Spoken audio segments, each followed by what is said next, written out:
उमेदवारी अर्ज दाखल करण्याची आणि माघार घेण्याची मुदत जवळ येत असताना सांगली सातारा स्थानिक स्वराज्य संस्था मतदारसंघाच्या विधान परिषद निवडणुकीचे चित्र मात्र अजूनही स्पष्ट झालेलं नाही. महायुतीमध्ये जागा वाटपाचा पेच कायम असल्याची चर्चा आहे. राष्ट्रवादी काँग्रेस आणि शिवसेनेतील नाराजी पूर्णपणे दूर झालेली दिसत नाही. यामुळेच महायुती या निवडणुकीत एकत्र लढणार की अंतर्गत मतभेदांचा परिणाम मतदानावर होणार याकडे सर्वांचं लक्ष लागलंय. दुसरीकडे महाविकास आघाडीनं आक्रमक भूमिका घेत आपले उमेदवार रिंगणात उतरवण्याची तयारी सुरू केली आहे. त्यामुळे ही निवडणूक दिवसेंदिवस अधिकच रंगतदार होण्याची चिन्ह आहेत. सांगली सातारा म्हटलं की जयंत पाटील आणि विश्वजित कदम यांची राजकीय ताकद, स्थानिक स्वराज्य संस्थांमधील प्रभाव दुर्लक्षित करता येत नाही.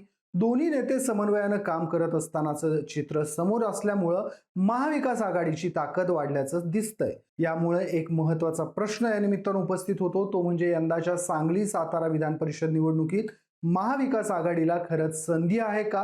कारण या निवडणुकीच्या निमित्तानं शरद पवार गट आणि अजित पवार गटातील काही स्थानिक समीकरणं पुन्हा जुळताना दिसू शकतात. त्यातच शिवसेनेच्या भूमिकेलाही मोठं महत्व असणार आहे. जर विरोधी मतांचं प्रभावी ध्रुवीकरण झालं तर भाजप समोर आव्हान उभं राहू शकतं. मग नेमकं सांगली साताऱ्यातील आकडेवारी काय सांगते? कोणत्या पक्षाकडे किती मतदार आहेत? महायुती आणि महाविकास आघाडीचं गणित नेमकं कसं जुळतं आणि या निवडणुकीत कोण बाजी मारू शकतं याचा आज सविस्तर आढावा आपण या व्हिडिओमध्ये घेणार आहोत. नमस्कार, मी शशी आणि तुम्ही पाहताय कट टू कट. भाजपकडे दोनही जिल्ह्यांमध्ये 314 इतकं पक्षीय बलाबल आहे. त्यामुळे सांगलीत 115 आणि साताऱ्यात 119 मतदार भाजपकडे आहेत. राष्ट्रवादी काँग्रेसकडे दोनही जिल्ह्यात 205 इतकं संख्याबळ आहे. यात सांगलीत 74 आणि साताऱ्यात 131 मतदार आहेत.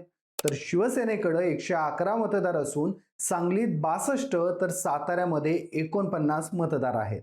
राष्ट्रवादी काँग्रेस शरदचंद्र पवार गटाकडे सांगलीत 96 तर साताऱ्यात 23 असे एकूण 119चं संख्याबळ आहे. त्यापाठोपाठ काँग्रेसचे सांगलीमध्ये 67 तर साताऱ्यामध्ये 6 असे मिळून 73 संख्याबळ आहे. शिवसेना उद्धव बाळासाहेब ठाकरे पक्षाचा केवळ एक मतदार आहे. साताऱ्यात अपक्ष 30 मतं आहेत. या सगळ्यामध्ये सर्वाधिक 314 ते 325 इतकं मतदार भाजपचं आहे. तरीही भाजपला बहुमतासाठी आणखीन 125 मतांची गरज आहे. महायुतीतील राष्ट्रवादी अजित पवार गटाकडे सुमारे 205 आणि शिंदे सेनेकडे 111 मतदार आहेत. त्यामुळे भाजपला विजयासाठी मित्र पक्षांना सोबत घ्यावं लागेल. एकूण पक्षनिहाय संख्येनुसार भाजपकडे 314, राष्ट्रवादी काँग्रेस अजित पवार गटाकडे 205, राष्ट्रवादी काँग्रेस शरद पवार गटाकडे 119, शिवसेना शिंदे गटाकडे 111, काँग्रेसकडे 73, अपक्ष 30, शिवसेना उद्धव ठाकरे गटाकडे 1 मतदार आहे. आता जरा बेरजा वजाबाक्या करून पाहूयात. जर समजा पहिली शक्यता दोनही राष्ट्रवादी एकत्र आल्या तर राष्ट्रवादीचे 205 आणि शरद पवार गटाचे 119 एकत्र आल्यास संख्याबळ होईल 324. दुसरीकडे शक्यता अशी आहे की या दोन्ही राष्ट्रवादींसोबत दोन्ही शिवसेना एकत्र आल्या तर ठाकरे गटाचे 1 आणि शिवसेना शिंदे गटाचे 111 मिळून होतील 112. जे दोन्ही राष्ट्रवादींच्या सोबत गेले तर त्यांची संख्या होईल 436. म्हणजे भाजपला इथं दोन्हीकडून तोटा आहे.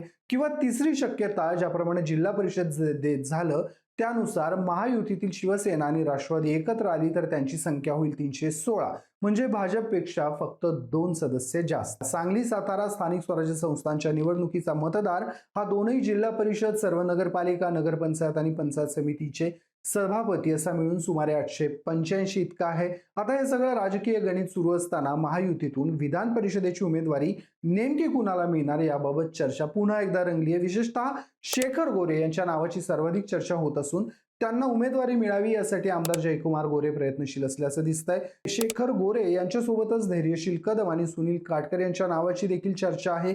सांगली जिल्ह्यातून पृथ्वीराज देसाई, सम्राट महाडिक यांच्या नावाचीही महायुतीत चर्चा असल्याचं बोललं जातंय. त्यामुळे महायुती समोर उमेदवार निवडीचं आव्हान सोपं नाहीये. महाविकास आघाडीकडे पाहिलं तर शशिकांत शिंदे आणि बाळासाहेब पाटील यांच्या नावाची जोरदार चर्चा आहे. पैकी बाळासाहेब पाटील यांच्या नावावर अखेर शिक्कामोर्तब होण्याची शक्यता अनेक राजकीय जाणकार व्यक्त करतायत. सांगली जिल्हा परिषदेत जे काही घडलं ते संपूर्ण महाराष्ट्रानं पाहिलंय. महाविकास आघाडीतील पाटील, कदम आणि इतर मोठे नेते एकत्र आलेच. त्याबरोबरच महायुतीतील काही नाराज नेत्यांनाही आपल्या बाजूने वळवण्यात जयंत पाटील यांना यश आल्याचं बोललं गेलं. परिणामी भाजपला विरोधी बाकांवर बसावं लागलं. यामुळे स्थानिक स्वराज्य संस्थांमधील राजकारणात केवळ अधिकृत आघाड्या नव्हे तर नाराज गट आणि वैयक्तिक संबंध किती महत्वाचे असतात हे पुन्हा एकदा स्पष्ट झालं. आज याच धर्तीवर सांगली सातारा विधान परिषद निवडणुकीतही महाविकास आघाडी एखादी मोठी राजकीय खेळी करू शकते अशी चर्चा आहे. विशेषतः बाळासाहेब पाटील यांना निवडून आणण्यासाठी विविध राजकीय समीकरणं जुळवली जाऊ शकतात. त्यासाठीच राष्ट्रवादी काँग्रेसच्या दोनही गटांमधील स्थानिक पातळीवरील संवाद वाढवण्याचा प्रयत्न होऊ शकतो, अशीही चर्चा राजकीय वर्तुळात आहे. यामागचं एक महत्वाचं कारण म्हणजे सातारा जिल्हा परिषद अध्यक्षपदाच्या निवडणुकीत घडलेलं राजकारण. त्यावेळी शिवसेना आणि राष्ट्रवादी काँग्रेसला अपेक्षित राजकीय लाभ मिळाला नाही, तर भाजपनं विविध गटांना एकत्र ठेवत जिल्हा परिषदेत सत्ता स्थापन केली. यामुळे या घडामोडींची नाराजी शिवसेना आणि राष्ट्रवादीच्या काही स्थानिक नेत्यांमध्ये अद्यापही असल्याचं बोललं जातं. याच नाराजीचा फायदा घेण्याचा प्रयत्न महाविकास आघाडी करू शकते. म्हणूनच सातारा जिल्हा परिषद अध्यक्ष निवडीत झालेल्या राजकारणाची सल काही नेते आणि कार्यकर्त्यांच्या मनात अजूनही असेल तर त्याचा परिणाम विधान परिषद निवडणुकीत दिसू शकतो, असं राजकीय जाणकारांचं मत आहे. यामुळे सांगली सातारा विधान परिषद निवडणुकीत केवळ अधिकृत मतांची बेरीजच नाही तर नाराजी, स्थानिक समीकरणं आणि पडद्यामागील राजकीय हालचाली देखील निर्णायक ठरण्याची शक्यता नाकारता येत नाही. आता पुढे इथली संख्याबळ आणि मतांची गणितं नेमकं काय सांगतायत, काय ठरवतायत हे येत्या काही दिवसात पाहणं महत्त्वाचं ठरणार आहे. तुर्तास तुमची या व्हिडिओबाबत काय मतं आहे? तुम्हाला हा व्हिडिओ आवडला असेल तर व्हिडिओला लाईक करा, शेअर करा आणि कट टू कटला सबस्क्राईब करायला विसरू नका.